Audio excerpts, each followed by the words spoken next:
My name is Gabby. Today my group will be presenting the August 29th movement. During the 1960s and 70s, America saw a lot of political and social turmoil. This led to minorities fighting for self-determination and civil rights. A group that rose up during this time is known as the August 29th movement. This movement is not really mentioned in textbooks, but it's just as important to the Chicano movement as the Black Panther Party is to Black Power movement. And I'll pass it on to Gabe now.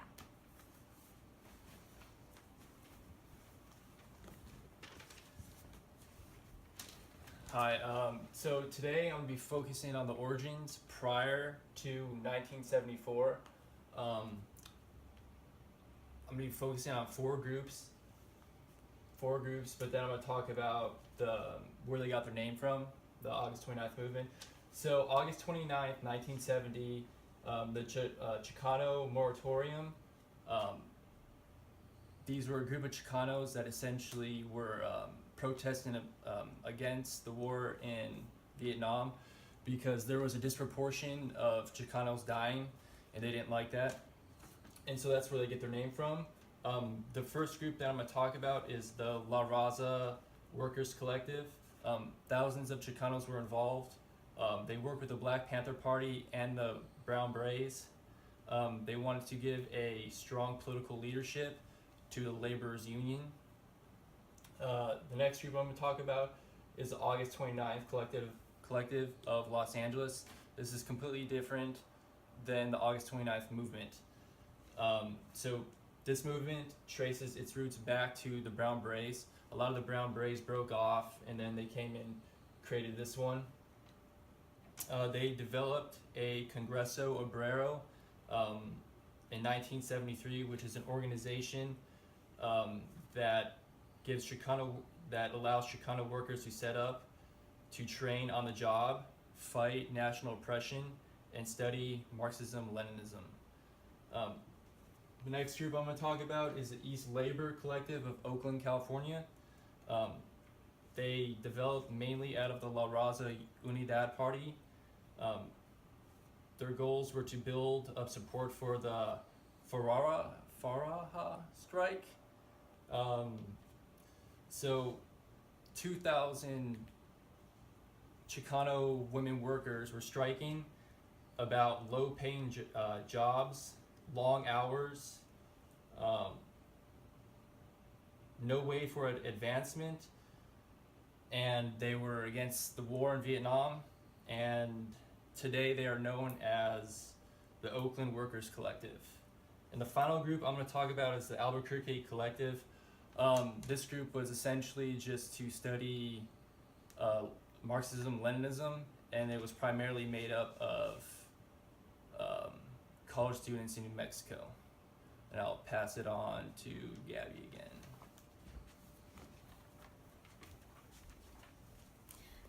So I'll be discussing the history after 1974 and beyond. So from the La Raza Unida Party, a labor committee was formed. This committee identified and defined the Chicano struggle, and so like Gabe said, they started studying Marxism and Leninism. They supported a one-party state, a state-run economy, internationalism. They opposed the bourgeoisie democracy. They hated capitalism, and they supported the Vanguard Party. They got these ideals from the new communist movement, which they were a part of.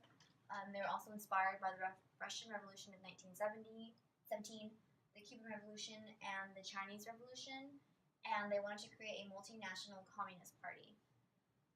They spread these ideals through their published newspaper, The Revolutionary Cause, and through their theoretical journal, The Red Banner, which is seen right there in the upper corner. As far as the timeline goes, in January of 1974, they organized a committee for all of the collectives, which Gabe mentioned earlier. And then in May of 1974, the Unity Statement was published during like a congressional meeting. And then in 1975, they published a pamphlet called Fan the Flames, a Revolutionary Position on the Chicano National Question. This document argumented that Chicanos living in the Southwest were an oppressed nation rather than an oppressed national minority. And they argued that most other new communist, that was argued by most other new communist movement organizations. And now I'll pass it on to Hector.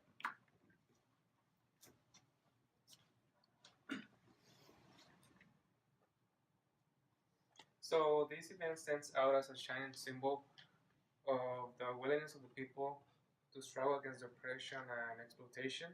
The organization bases itself on the principle of the proletarian revolution by Marx, Engels, Lenin, Stalin, and many others. They ultimately strive to achieve proletarian dictatorship, socialism, and ultimately classless society.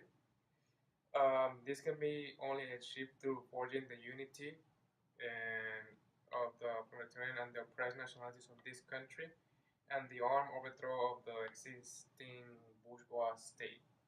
This overthrow can only occur as a result of the long protracted struggle led by the proletarian and under the banner of its vanguard Communist Party. Um, the building of such party is a central task of all communists and advanced workers of the U.S. The root cause of the oppression. Number one, the expropriation of the land and all natural resources of the Anglo-American capitalists as well as all those belonging to the federal and state governments. Number two, the state unity of the Southwest to maintain the rule. The United States government gerrymander the areas of Chicano majority, in combining them into different counties in order to have a sparsely representation of the Chicano population. Number three, rights of political succession, self-determination. These are central demand in the Chicano liberation struggle in the Southwest. Number four, the full democratic rights of all Native Americans in the Southwest must be upheld and fought for, including the right to self-determination where it is applicable. They must be guaranteed the complete right to all their lands and full water rights for them. Number five, full democratic rights for all Chicanos. This or main demand in areas of Chicano concentration or wherever residing are denied the right outside of the Southwest. In the course of our work, we must show that this lack of democratic rights of the Chicano people flows from the forced domination of their homeland. Hello, my name is Carlos, and though this may be the best we could do, one fundamental thing that we want to discuss is the relations and the critiques of the August 29th movement, which is a little bit more important to discuss as we begin concluding this presentation. Now, the early roots of the August 29th movement, or the ATM for short, began with the Brown Berets. The Brown Berets, who saw themselves as a little bit more militaristic and adventurous, very much akin to the Black Party movement for self-defense, were divided up between the nationalists and the more revolutionary elements. Nationalists were a little bit more concerned about the berets and the organization of it, whereas the revolutionaries were more concerned about more radical ideas for the berets. Thus, they abandoned the berets for a little bit more ideologically apt organization. So later on, they formed the Labor Committee of La Raza Unida Party, which within itself became the August 29th Collective, one of four collectives which would eventually form the August 29th movement. Now, one of the key weaknesses that the August 29th movement had was organization within itself. After the founding in 1974, the organization found that it wasn't experienced enough to operate efficiently because they had no central or national leadership. Because this organization, this movement, was composed of four different collectives, each of the four collectives wanted to act on their own agenda on their own terms. Thus, if you have four leaders of one group acting on their own terms, it's very much similar to having each state act on their own terms and not wanting to pay attention to a federal government. So, the ATM operated with all of its collectives still intact and all of the leaders on their own agendas, so it wasn't very centralized. To remedy this, they established a national secretariat, which within itself wasn't very effective either because the national leadership had little experience with dealing with day-to-day works and local area tasks. But nevertheless, the August 29th movement did create a lasting legacy for itself. As a whole, they made strides within the understanding of the Marxist-Leninist beliefs that they held. In 1975, the ATM published a pamphlet called Fan the Flames, a Revolutionary Position on the Chicano National Question. The Chicano National Question was a little bit more of an idea of returning back to the idea of Aztlan, which is more or less the motherland of where the Aztec people had come from. It was more or less preaching a return back to Aztlan and a return back to one's national roots, which is very much influenced by by Joseph Stalin's idea of a national question. They also became one of the first Marxist Chicano organizations to open its membership to any non-Chicano members, which is a very radical idea within itself at the time. They also stuck to a lot of very basic principles of anti-revisionist communism. Anti-revisionist meaning they oppose the revisions of communist ideas to adapt to modern-day society.